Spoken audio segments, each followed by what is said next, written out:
Hey, what's going on, everybody? Welcome back to How's It Going to End, our third episode. I say hour like there's just more than me here. I'm alone in my room with my desk. I finally am fixing this fucking corner.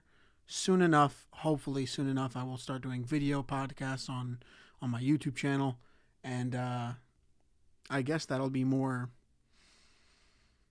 I don't know, I feel like people like watching the video more than actually listening. I don't think people have the attention span to just listen anymore.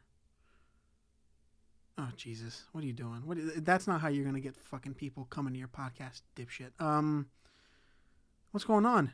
How's everybody doing? Anybody make any fucking money? You know? Anybody get fucked over by hedge fund fucking guys? Dude, I'll tell you, I have no idea what any of that was about. All I know is rich people saw some shit go down and they fixed the system back to where it only benefits them. So, you know, everything's back to normal. Don't worry. The poor stay poor and the rich get rich. What's that from? That's from the Justice League song. Jesus, I quoted Joss Whedon's Justice League just now. Fucking blow my brains out. All right, it's actually been a busy week. We got a lot of shit to talk about. Godzilla vs. Kong trailer, the new WonkaVision episode was fucking wild. And I also asked on Instagram what kind of topics you guys wanted me to cover, and I'm just going to go over just a couple of them because there were a lot that were the same. There were a lot that I don't really care to go into. I'm just too lazy, if I'm being honest. But yeah, let's get into it. Just combing through some of the most recent news going on. I think that's going to be like a first. What's the word? Not a bit. What's the segment? Do I want to do segments? I don't fucking know. I don't want to make this too like formulated. I just kind of want to just bullshit into the mic. But that's obvious. That's what this is. This is all bullshit. All right. I guess starting off, there's a Cloverfield sequel. Another one, but apparently this is, I guess, a direct sequel to the first one happening, which who's actually seeing these Cloverfield movies after the first one? I think 10 Cloverfield Lane was interesting, but the fact that it wasn't a direct sequel to the first one was kind of like, all right, and then they did that one in space with the dimensions, which is like, I didn't see that. I heard it was not great. And now they're doing this direct sequel, which I guess is going straight through J.J. Abrams' production company, Bad Robot. So, and it's not going to be found footage, which is kind of like the only reason people liked the first one, I think.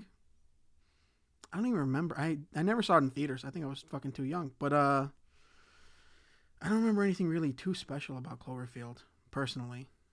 I don't think it was anything to go crazy about. I mean, it's not like it was... What was it? I think the Blair Witch Project started the found footage thing, right?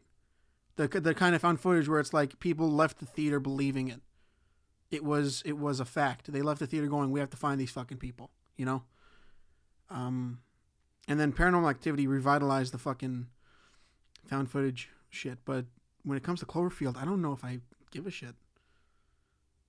Plus, I'm not entirely... I mean, J.J. Abrams has been a lot of fucking misses lately. How do you just... Oh, Jesus. Fucking think and then speak. Going to, like, the Star Wars... the recent Star Wars trilogy. Even the last, I think, like, 2 films in the Star Trek. Like, didn't he have to do it? Didn't he produce those? I don't know. The guy isn't really... He's not bringing it like I guess he used to. I don't know. If you're not going to do found footage, at least, if you're not going to play on the gimmick, the only reason why people saw that fucking movie, then why fucking do it? I don't think this is going to be some kind of special release. I don't see how this is going to be like, oh, another Cloverfield. This is like becoming the new fucking Terminator franchise. They're just going to keep making embarrassing, like, it's like when someone has no shame and they keep doing shit, and it's like the whole idea of just do what you want to do and be proud. It's like, no, at some point you got to feel fucking shame. Cut it out. Stop making these shitty movies. Moving on. Zack Snyder's Justice League is officially coming out March 18th. I thought they were going to come out the 25th, the same day as Batman vs. Superman in 2016, but I guess they moved it earlier. I don't know why, but yeah, and it's confirmed to be a one single movie. There was a whole, I guess, kind of like, I don't know if it was rumors. I thought he said it at first on Vero that they were gonna. It was a 4 hour film. They're gonna split into 4 parts, kind of like how they how Tarantino did for The Hateful Eight on Netflix. But I guess not, which is fine. I mean, come on, we're all fucking home anyways. Well, if you don't work as a fucking delivery guy or a nurse, we're all fucking home. I'm looking forward to that. I'm just looking forward to something that's like unabashedly Zack Snyder. The guy hasn't put anything out since, truthfully, like, I'm not including the last Justice League. Like, he made a movie on his iPhone after his fucking daughter's suicide, and it was better than that Justice League flick. So yeah, looking forward to it. It's strange how close it is. There was a time in like the last, I don't know, like 2 years or maybe a year and a half where there were so many people that were like, it doesn't exist. Which, if you follow me on Instagram for a long time, you know that I've been confident that it did exist, but that we would never see it because legally I thought that Warner Bros. Would lock that shit up and throw it the fuck away. But you know, the Godzilla vs. Kong trailer came out after months and months of people begging for it. And is there a fucking echo? I feel like there's an echo. Do I have to put up those fucking... Oh, God, I should get those soundproofing pads. Oh, that's probably a good idea. Shit. This is going to either sound weird or normal, and I'm either complaining for no reason or I am for a reason. Either way, this is not enjoyable to listen to. The Godzilla vs. Kong trailer was fucking insane. And I'm so disappointed I'm not going to be able to see this in a movie theater. It's unbelievable how... adjusting. It's unbelievable how wild it looks, and it's like it's almost like the universe made it crazier just because we're all home and we're forced to fucking watch it on HBO Max. I didn't realize how much like hidden lore there was behind this MonsterVerse. This shit was created 6-7 years ago, and there's already so much behind it that was fabricated for this cinematic universe.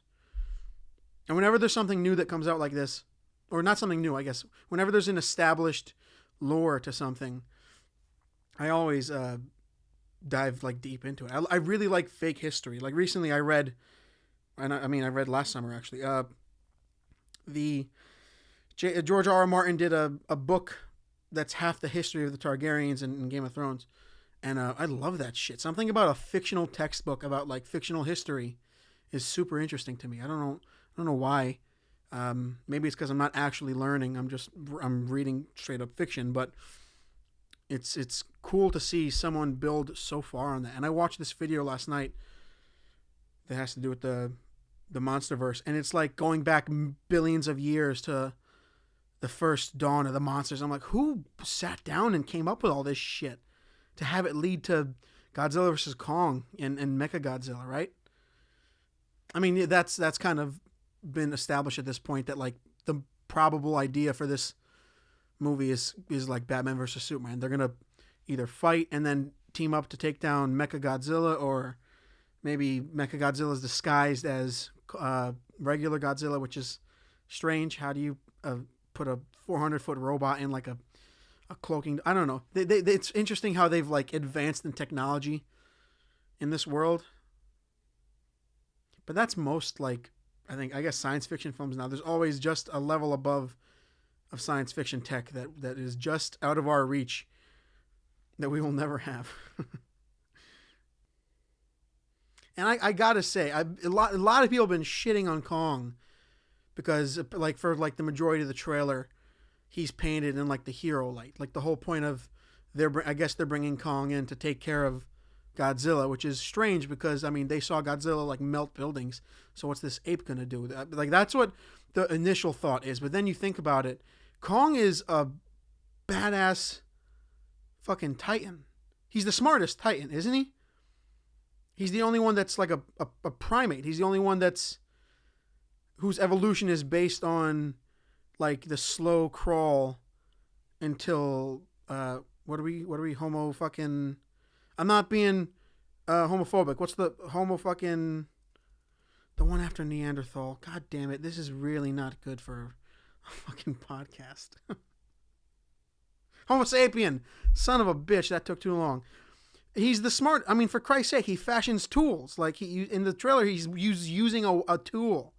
He fixed a part of Godzilla's spine spikes to a bone to make an actual thing. Like that's the most we've seen any of them do. Of course, he'd be fucking winning. Godzilla wasted all that extra radiation.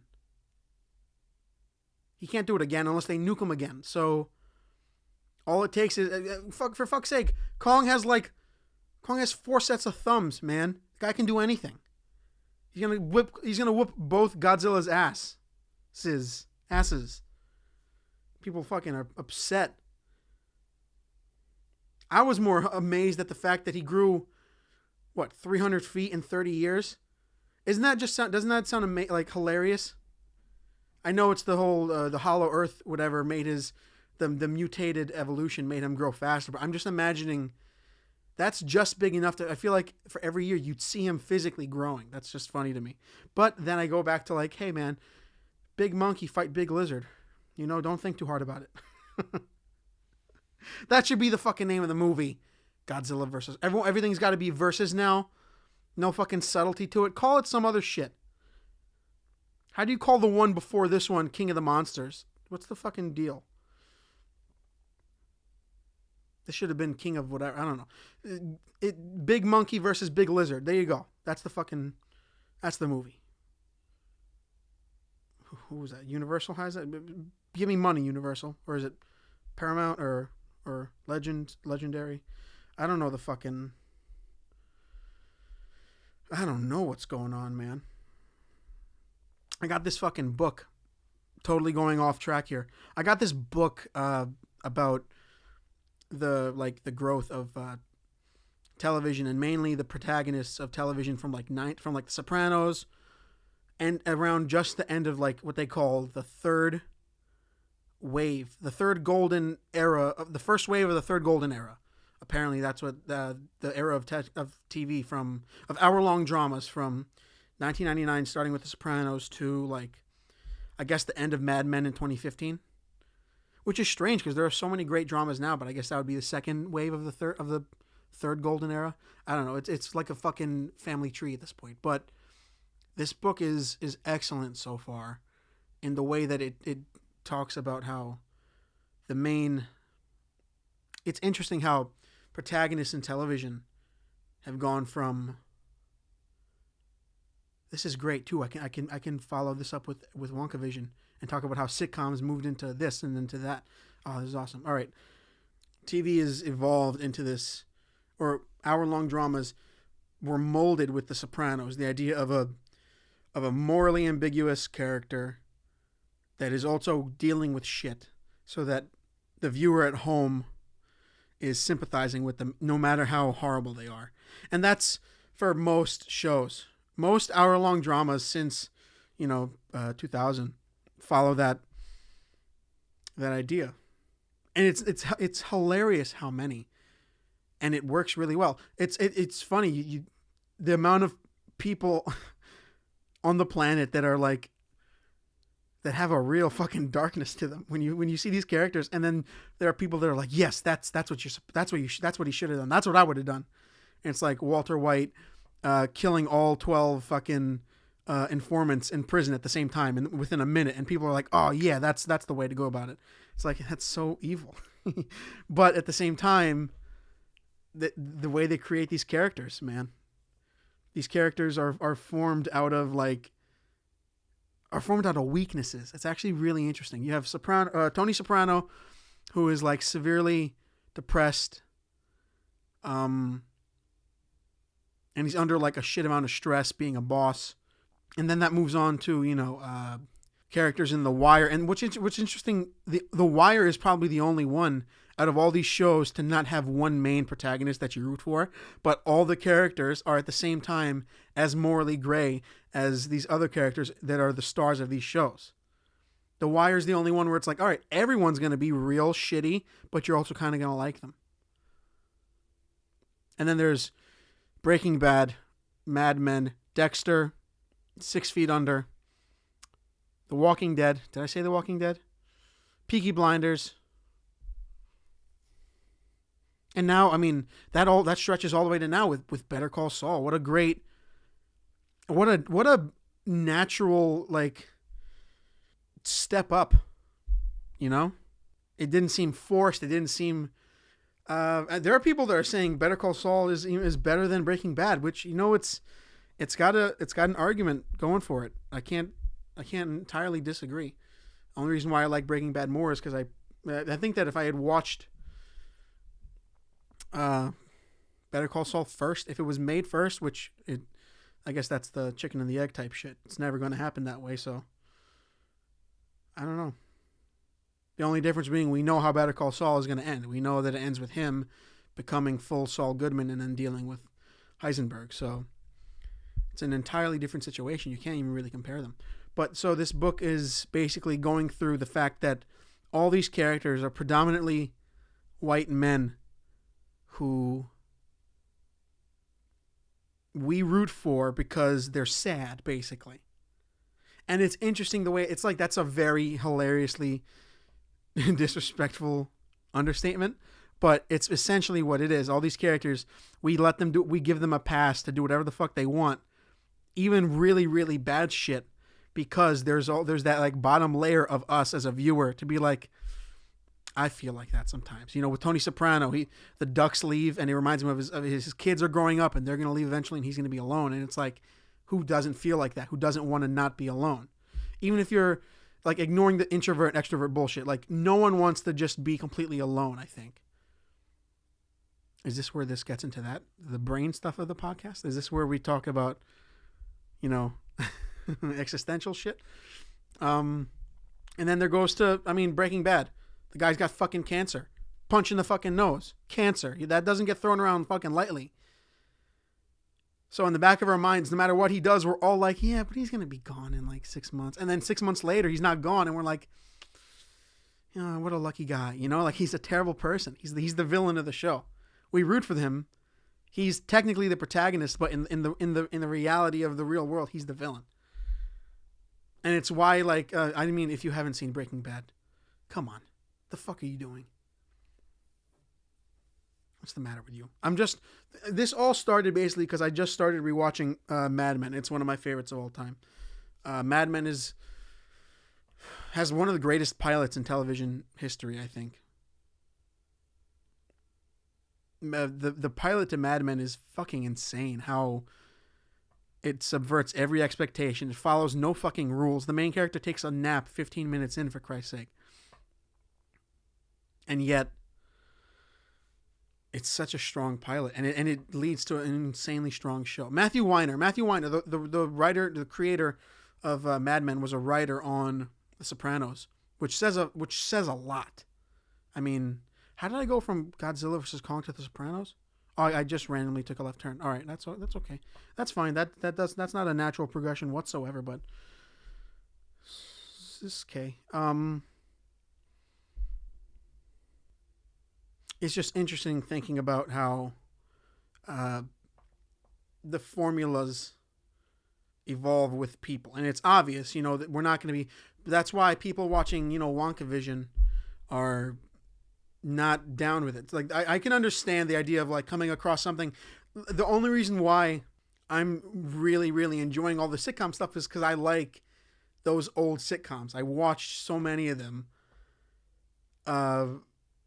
That to the point where it's like it's like a game to call out the conventions they're using and the jokes they're making.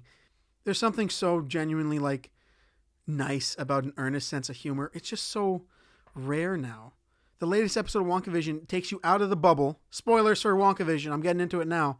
They take you out of the bubble, and now we're back into the real world. And it's like, why the fuck what's Darcy doing there? They just, I don't know.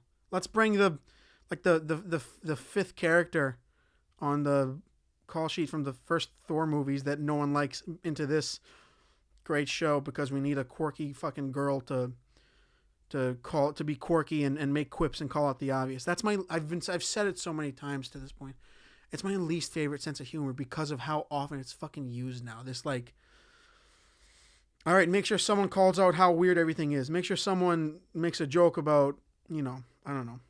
It's just so fucking bland. But yeah, comparing that sense of humor that's supposed to be taken seriously, but it itself isn't taking itself seriously, and then you compare it to the jokes from the first 3 episodes that are written in sitcom style, where it's like, oh my Vision, check downstairs, and he gets scared because of the loud noise. It's like the fact that there's just something charming about when something takes itself seriously, and then when something that takes itself seriously gets like such a huge amount of backlash. Like I know I have a small corner of the fandom, but all the comments on this show people are so upset about it. It's like, first off, people hate that it's going weekly. I'm so glad they're doing weekly. It gives you something to look fucking. Who wants to have nothing to do right now? There's nothing better than knowing at the end of the week you got something fucking waiting for you, right? At risk of sounding like a fucking the cliche of the young guy pretending like he's an old man, but fuck, dude, waiting around every week. I was so into The Walking Dead for the first 4 seasons, and waiting around every week. We would invite people over to watch it because it was like, oh, Walking Dead on Sunday, Game of Thrones on Sunday, you know? And yeah, growing up in this era of binging is like, yeah, it's really convenient, and convenience is great. But fuck, man, there's something special about waiting a week. The Mandalorian packs the perfect punch having you wait a week. WonkaVision is perfect having you wait a week. A show like this that has an actual genuine a story to tell, a story with substance to unveil over all these episodes. That's so lucky. We're so lucky to have something like this, and something from fucking the MCU, from Disney. It's something so creative, and the way it unfolds with the story. And yeah, I can understand like the sitcom stuff is hard to swallow at first, but I don't know. I think that's the only reason that's one of the main reasons why I'm appreciating it. Can we talk about the fact that another thing that this show actually took seriously for 5 minutes was the reverse snap in Endgame? How about the fact that the Far From Home, Spider-Man Far From Home, glazed over this in 15 seconds. They were like, oh yeah, everyone just kind of bloop back. We're going to call it the blip because blip sounds funny. It's like, oh, that's fucking ridiculous. We're going to show you a basketball game and people are just going to bloop back onto the field. And then it's like, yeah, but what about people that were in planes? What about people in boats? What about people on the train? Or what if someone is sitting in a seat and 5 years previous when Thanos snapped, someone else was sitting in that seat? Do they fucking form into some Cronenberg monster? That's the shit I'm interested in. That's what I want to know about. I would watch a whole show about that. Regular people in the MCU where the Avengers exist, but we never see them because we're regular people. Regular people are not going to fucking see the Avengers. But it's someone that's like, what if... the whole joke was like, there was that chick who did the cinnamon challenge and she was spitting out all the cinnamon. It was like, her man dusted when she was giving him a fucking blowjob. What if, say you come back with your fucking dick out and say within those 5 years, that bedroom isn't your bedroom anymore. It's a whole other fucking family. Blip back with your fucking dick out.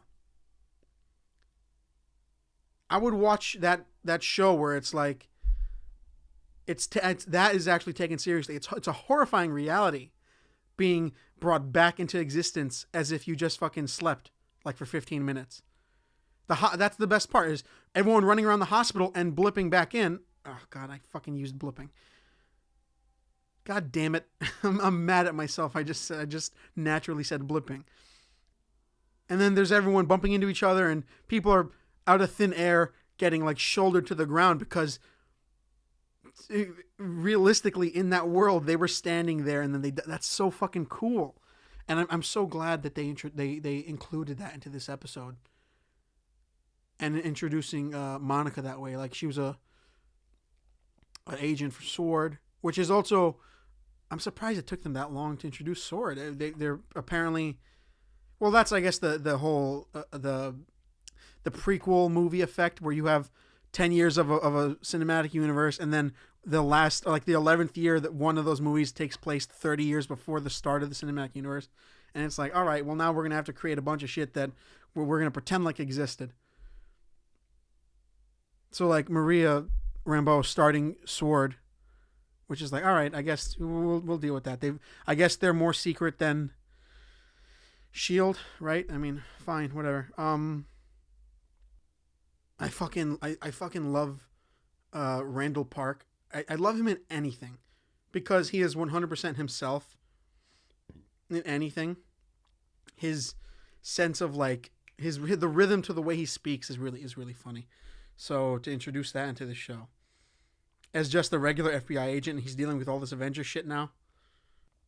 Not to mention the fact that they're finally going over how, I mean, we all kind of knew that Wanda is creating this bubble.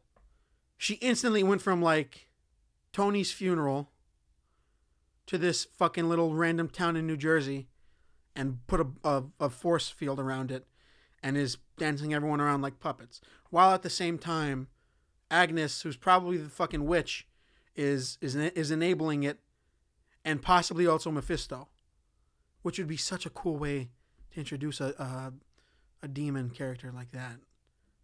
Because then it could also deal with Spider-Man and Doctor Strange. Oh man, and the multiverse. They're gonna bring the multiverse. Fuck, this is gonna be good. This is gonna be a good round of stuff, I think. This is a very genuine props to Disney and Marvel for like this strategy. I'm really glad Black Widow is not starting Phase 4 because I don't give a fuck. I don't give a shit. Not now. Maybe 5-6 years ago.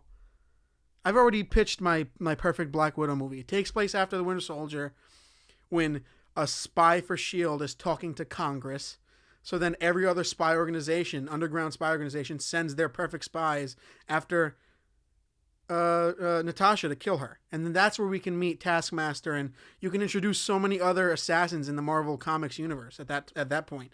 I don't give a shit about suddenly, oh yeah, she has a family that's still alive in Russia or whatever. I don't know.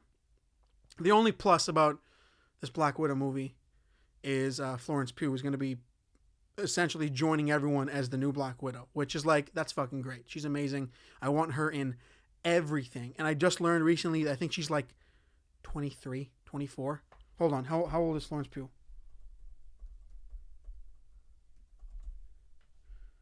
She's 25. She's 2 years older than me, bro. Fuck. God damn.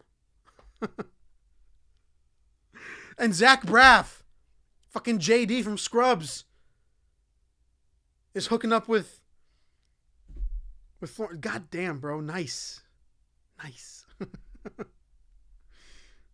Man, I'm all over the place, but this is a fun one. I got to get those sound pads. I'm so worried this is echoing, but you know, what are you going to do? Episode 3. A lot of bugs. What else? I like the fact that not only do anything that enters the force field Wanda put up gets morphed physically into her state of mind. I'm looking. I hope. One thing I love about this show so far is how it's got a genuine sense of levity, while at the same time is so incredibly unsettling. Oh, I sound like Eminem there for a second. Levity, unsettling. Because this is all terrifying. While I'm watching this episode, and they're all pulling up the old TVs to watch, which is like, where are you finding 1950s TVs to play this mental 1950s show? They just got it like, okay, whatever. But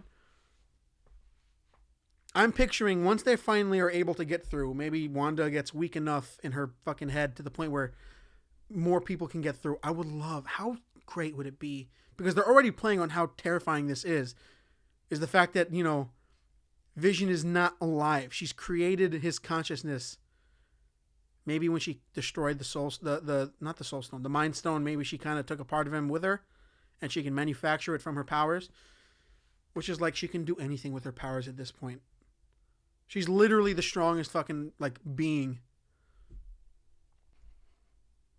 Just imagine how great it would be if SEAL Team 6, they break into the fucking force field. Maybe Wanda is weakened slightly by some fucking thing and they're able to actually get multiple people in and not get affected too much by her mental, fucking powers. And they just go to the house that her and quote unquote Vision are living in. And you just see her blindly playing like a fucking kid. Or even how terrifying would that be? And how on brand would it be for this type of show? Because this is not one of those generic MCU fucking plots. This is terrifying. The poor woman is having a mental collapse. She literally went instant. She created this reality. And the fact that she is editing in real time. She herself is cutting everything out and manipulating everything. But then, what's his name? Herb almost told Dead Vision that they're all there to play pretend.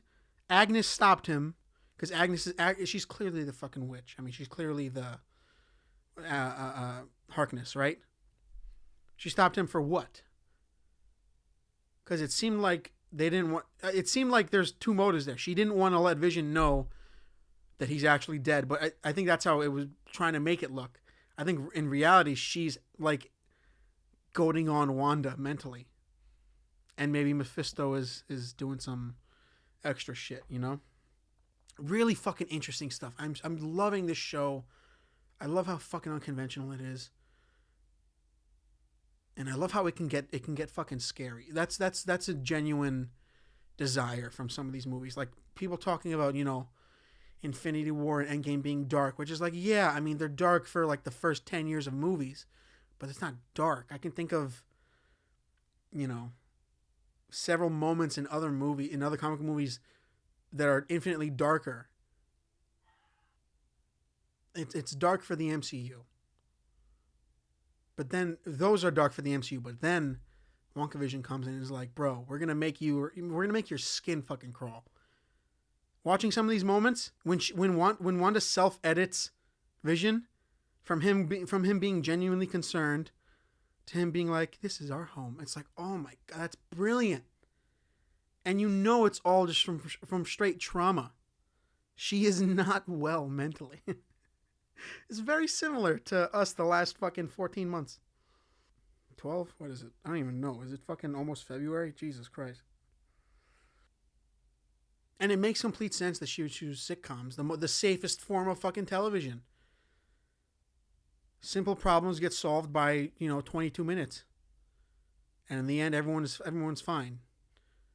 Every episode in a sitcom ends with, oh, I'm glad everything's back to normal. It's that's exactly what she needs right now is normal. But she's forcing it like a fucking sick puppet master. Oh my god, this is so good. Is that entertaining for you to hear me just repeat it's so good? Probably not. I should probably actually come up with words to say. I need to get people on this. I need to stop talking to myself. I know it's only 3 fucking episodes, but I talk to myself a lot more when I'm also not recording. So I need people. I don't know. I guess they're going to bring, maybe Wanda will morph her brother back or a version of her brother. Maybe they'll bring Evan Peters, or there's even word that Doctor Strange will show up in this, considering Wanda is supposed to be in Multiverse of Madness, which is all right, so we kind of know if she's going to be in Multiverse of Madness, I'm assuming she's not going to be in it as a villain, right? Unless WonkaVision ends with her joining Mephisto. And then Mephisto's the villain for... No, they already decided. They already said that Nightmare guy is going to be the villain for Doctor Strange too. Dude, that's one of the most hype movies in a while. In the MCU. Doctor Strange 2. Sam Raimi directing. Are you kidding me? They better not fucking tie him the fuck up like they did Derrickson. Creative differences. Cut the shit. They said, make this movie, and you said, but I want to do something like this. And they said, get the fuck out of here, is what happened. You ain't the Russo bros. The Russo brothers are go, oh, yes, we'll give you exactly what you want. We know exactly what you want. And exactly what you want makes billions, so it makes sense. And now you have the Russo bros going around trying to make cinematic universes everywhere else. An Extraction cinematic universe. Let's see how that shit goes. Let's see who gives a fuck about... What's Chris Hemsworth's name? Buff guy, McMuscle Guns, or whatever I don't know, some generic shit. Also, like, oh my god, I saw something about the WonkaVision creator talking about fans giving him shit because they feel like the show is slow paced, which is like, oh my god, it all serves the story. That's what's so hard about this, is all of this serves how the story is told. Do you really want it rushed? Do you want everything to happen at once so that so your brain is stimulated the whole fucking time? Like, I don't give a shit. This is my favorite thing to come out of the MCU in so long. Jesus. All right, I'm gonna end this looking through some of the responses I got from Instagram for topics to talk about. I guess I should have done this first, but I'm all over the place today. I got no clue what's going on. My thoughts on the MCU Spider-Man. Haven't heard me talk about it, so that'd be awesome. All right, that's a pretty good way to end this. Stay in the MCU. Talk about this shit a little more. John Watts is the avocado of comic book movie directors. That's pretty much it. I feel nothing watching his movies. It's Spider-Man. He's probably the hero I would relate to most in the Marvel Universe. And yet, I feel like nothing. I'm so glad to be seeing all these on-set shots of, like, it's supposed to be taking place during Christmas time in New York and not in, like, fucking London or DC. Why the fuck is Spider-Man finally back in his Spider-Man is home and they're taking him out of fucking New York every chance they get? I'm fine with Holland as Spider-Man. He's not awful. He needs to be written better. He needs to not be so fucking focused around Tony Stark, but that's obvious. Most people feel that way unless you're a fucking obsessive fucking fan. I am both, like, amazingly looking forward to the next one and also kind of squinting in horrifying anticipation. I just don't want another fucking bleh. That's what Homecoming and Far From Home were to me. And yeah, so what if your villains are good for some of the time? It's not enough. It's not enough. You're going to be introducing the multiverse. Obviously, we're going to see more Spider-Man. We're going to see Doc Ock. And recently, Zendaya was interviewed by someone, I can't remember exactly, but she talked about how nice Alfred Molina is. So he's on set while they're filming, obviously. Doc Ock is going to be in it, which means, will he be playing Doc Ock in the MCU? Will he be playing Raimi's Doc Ock transported in? Like, they're going to do a whole fucking thing, which is great. I'm so excited for that. He's one of the greatest villain portrayals in comic book movies. But what I hope they do with the multiverse, strangely enough, is something that the CW has done with the multiverse. I just heard everybody groan. Listen, the way that the CW handle the multiverse is perfect. I'm not entirely a fan of everything in the CW. It's not all perfect, obviously. The way that they handle the multiverse is perfect. It's exactly how it should be, especially for a medium like film and television. This is my fucking dream. Is the way that they introduced, Ezra's Flash meeting Grant's Flash, which is great. I love the idea that, there's this whole idea that in multiple realities, it's just you, but maybe you have different colored hair or some shit like that. It's like, no. Biology is completely different. It's never going to be exactly the same, even if some fucking cells are off. So, who's to say that the next reality would look just like you? I love the idea that in, one Earth over, it's like he looks like Ezra Miller, and then another Earth over, he looks like Grant Gustin, and then another Earth over, He looks like John Wesley Shipp. It's like that's almost like the gift of the multiverse. That's what it gives you. Is it gives you this infinite elbow room. So go fucking crazy with it. You have all these different, faces playing these characters, and it's the same character no matter what. It will always be Flash, Superman, Spider-Man, Batman, all these great characters. But the fact that you're able to play with it in so many different ways, it's literally how they did it in I mean, what a perfect example. Spider-Verse did everything different, and it's perfect. It's never gonna be a minor difference with the multiverse, So this brings me to talking. I guess I might as well talk about it with the idea of what they're doing for Black Panther, which given the extremely unfortunate circumstances, the topic of conversation comes up. There's two sides. I was overwhelmingly one side more than the other. The idea of you can never replace Chadwick Boseman, which is like, yes, that is a legitimate feeling to have. The guy brought the character to the screen in no way before. I mean, brilliantly. And there's no denying how fucking amazing the guy was.